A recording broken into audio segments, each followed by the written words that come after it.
idea for a short story.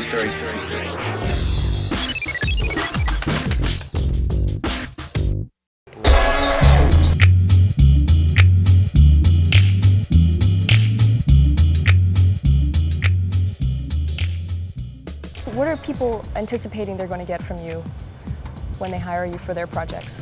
To create from very, very simple things, objects that have a lot of story behind. I had a teacher that always told me, don't think about the story. But I don't agree with him. I like the story. For me, it's more important and it's more interesting than other things. So I try to integrate like things, and I have maybe a thing about mixing like different worlds together to integrate two spaces and to create some kind of mixed space or the border between spaces. I guess it's the same thing about product design. If I do it, I would try to mix a couple of materials with different characters together to try to get something that is new. So do you feel like you take a lot from the elements around you, from the way that different things work? Yeah, I think so. I think that that it's the best way to learn, you know, just by watching. Like music, you listen to something, you like it, you play with it, you try to, you know, you try to see how you can use it. And I don't think I'm going to invent anything new. I just think that maybe I can see things and combine them in a way that makes it interesting or makes it fun or new in a way that the users will be happy to use it or something.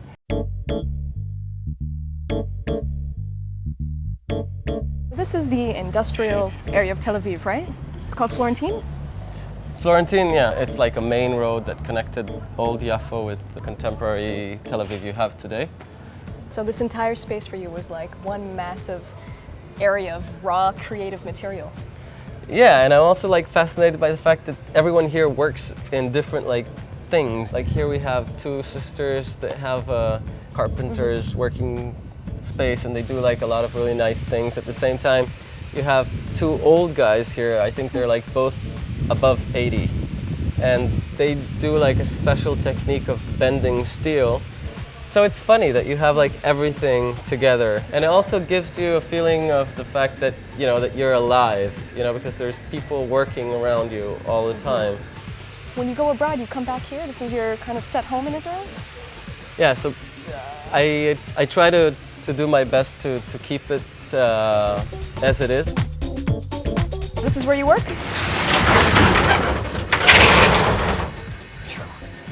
Oh, wow. Sorry about that. That's okay.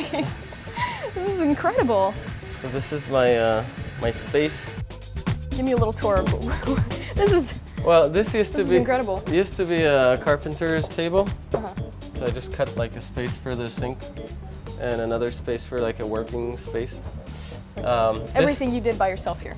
I wanted to create like different areas. So to have an area of living, so it's like a carpet, and it's really a color that's supposed to be fun, and that you normally, like if you're without shoes, you can just like lay around and it's fun. You were featured in one of the most prominent women's magazines here in Israel.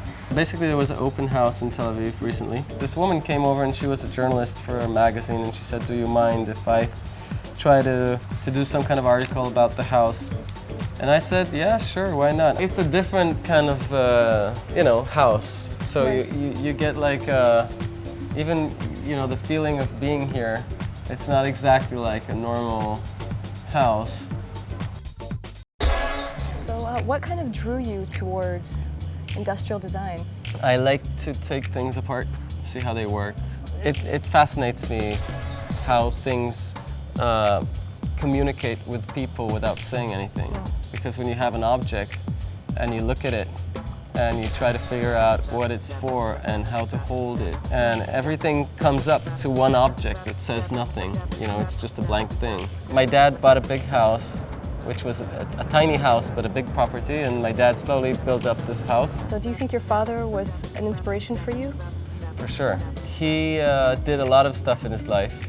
He did a lot of patents and objects that had to do with everything and nothing, you know. So it's just like, I like the fact that he was really curious about life and really curious about learning and knowing.